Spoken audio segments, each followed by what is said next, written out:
Hey guys, welcome to our channel. Today I'd like to show you our new project. It is a 1979 F-150 supercab four-wheel drive. And make sure you guys like and subscribe and hit that notification bell. Alright, follow me.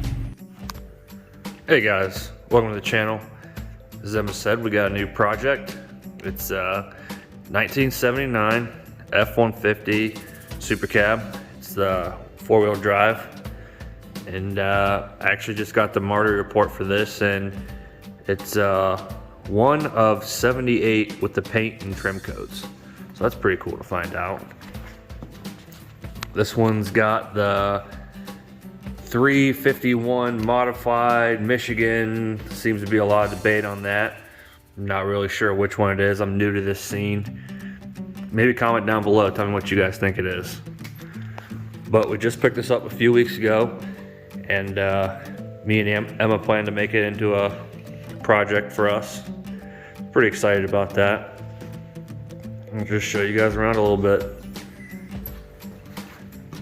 It's actually a pretty clean truck. We got it off the original owner. He bought it in the end of '78. And he's had it the whole time. I don't think it's been on the road much since about 2006 or so. We found a service oil sticker in the windshield, and it said to have it serviced at 44,000 miles in 2006. And there's currently 44,000 on the odometer. Pretty sure it's turned over once. But just to give you a little overview, the running boards were dealer installed. Found the paperwork on that.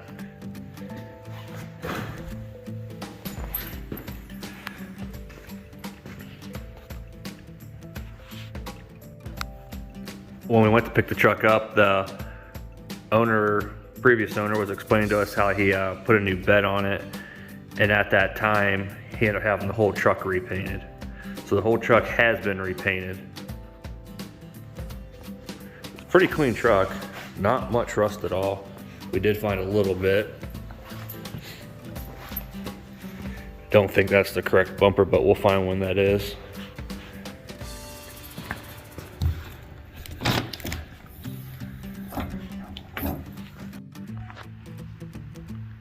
Generally not a big fan of the topper look. So I jumped on YouTube and I was searching for ways for one person to be able to take it off by themselves. But in my search, I found that people actually take these with the caps on them and turn them into like a truck camper, quick overnight type thing. So I love camping. We actually have a camper, and I thought this would be kind of cool to turn this back in here to maybe like a small overnight truck camping thing. So I might leave it on for now. Not 100% sure. Underneath there is really clean. Usually they're a little rusted here.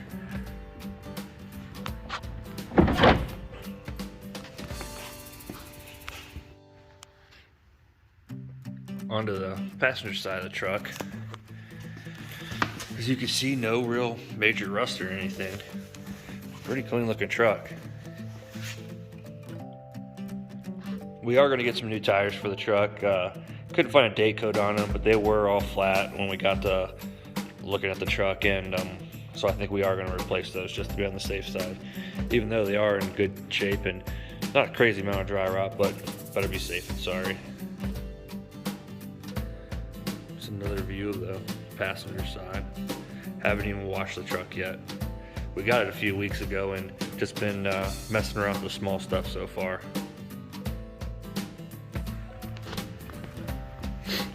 It is pretty clean. Pretty happy with it. Been searching for a few months for one, probably a little over a few months, and everything I found was just crazy priced or too far away or not exactly what I was looking for. And this one popped up on Facebook. I was actually deer hunting and I was getting bored, you know how that goes, and I was scrolling through Marketplace and it popped up. I think it said it was listed for 34 minutes. So I instantly messaged a guy and said, I mean, is it available? What do we know about the posting was pretty generic, just said the guy's owned it for 30 plus years. He did say it had been rebuilt about 10,000 miles ago. It ended up being a guy that was listing it for an older gentleman, which ended up being the original owner at the time of the listing. We didn't really know that.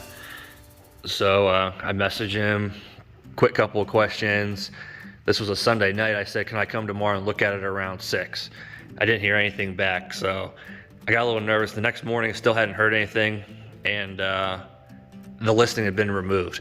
So I figured it was already sold and I missed my chance. So I just messaged him and said, hey, did the truck sell? Just let me know if it's sold. Didn't hear anything back, and I was a little disappointed because I was really interested in the truck. So I messaged him again. I'm like, I'm sure you've got a lot of messages. Just, I am interested in the truck, and if it is available, if it's sold, just let me know. And sure enough, he messaged me about half hour later saying he'd got a ton of messages about it, wasn't dealing with it, and he's pretty much done with it. So I asked him, can you get me in contact with the owner of the truck? And he told me, give me your number and I'll have him call you. Gave him my number. I didn't have high hopes. And sure enough, about 3:30 that evening, the owner of the truck gave me a call and said, you interested in coming look at this? I said, yeah, I am. So he gave me quick directions of how to get to his house. I met him there, and this truck was actually at his shop. So we drove to his shop, and that's where a truck was. On my way to go look at it, I stopped and picked up a couple of my buddies that were gonna help me look over their truck. They know a hell of a lot more about these than I do, and they were great help looking at it.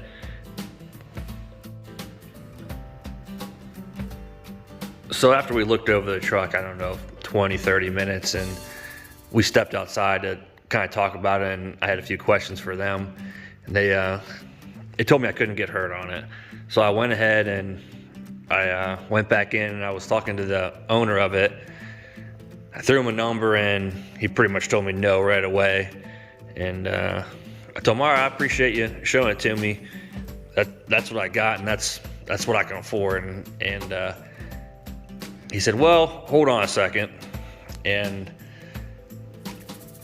we went back and forth a little bit, just talking, and at that point, I honestly thought I wasn't getting it. He was 81 years old and set in his ways, and I didn't think I even had a chance. So eventually, he said, "All right, I'll take that, and you owe me a steak supper." And I agreed to that. That was fine. I told him once I got the truck running, and I'd pick him up in it, and we'd go for a steak supper.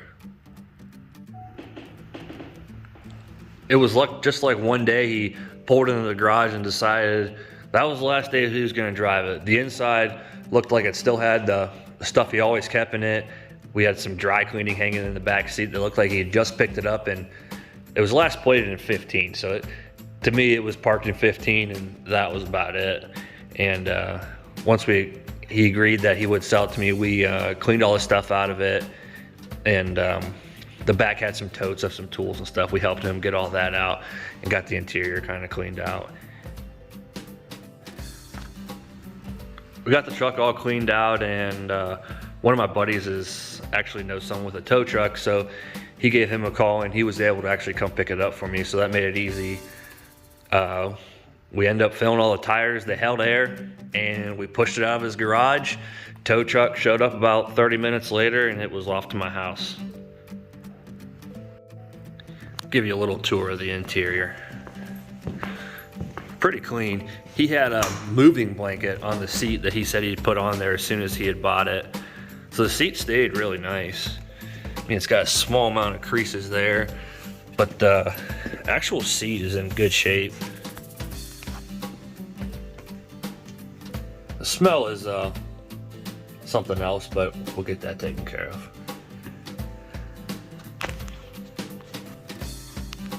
He had the factory replace it with an FM AM stereo. From the factory, it just came with an AM stereo. And what I've been working on lately is I pulled the carpet up, to actually get some wiring out for some CB radios he had, and I actually ended up finding some rust down there. So I was a little disappointed in that, but I think it's fixable.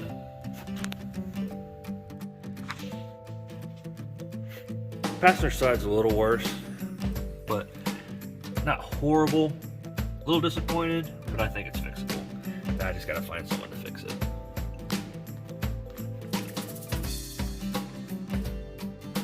The interior's going along pretty well.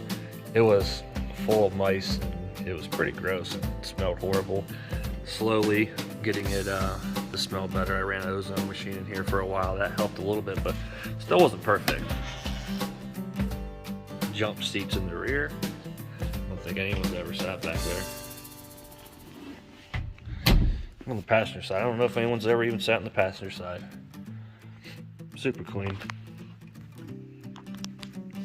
Dash is in good shape, other than one little spot where they notched it out. He had a CB radio sitting up here, and that's where the antenna wire came through.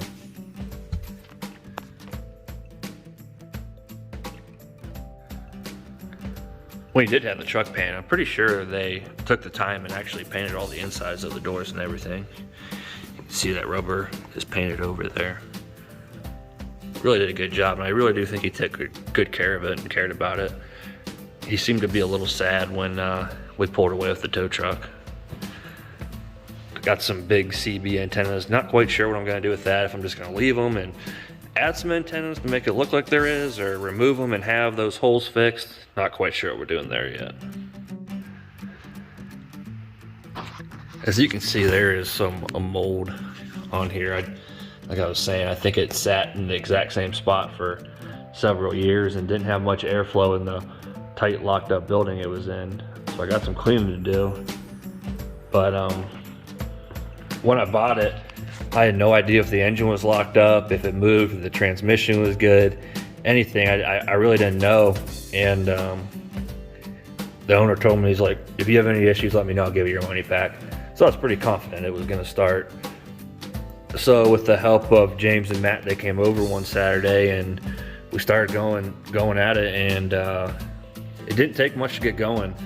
We bought a new battery, and that was really the major thing.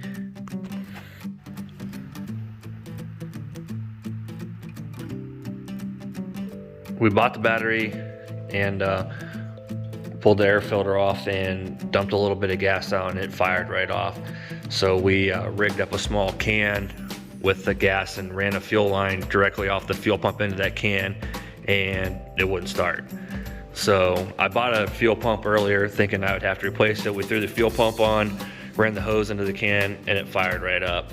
And we sat here and let it idle for 15 or 20 minutes and got it up to temp, and temp came up good and sat there and held at 180 with no real issues. I mean, surprisingly, it ran really well for just sitting as long as it has. It's got some leaks. Rear main was leaking a little bit, and the transmission leaks a small amount. But overall, it was a great relief, because I was nervous. I spent this money and it's gonna start. Is it not gonna start? I might have to dump a bunch of money into it. And then once we had it started, I knew that we should be able to work with just about anything at that point. So the day after, too, I siphoned all the gas out of the gas tank and put some fresh gas in, and I hooked the line back up to the fuel pump and took it off the can, and it fired right up. And I did the same thing. I let it idle for 15 or 20 minutes, and it acted like it's never been sitting. Threw a new air filter on it, and I bought plugs, wires, cap, rotor, and those are in the plans to get replaced yet too. That is a dealer installed air conditioning unit.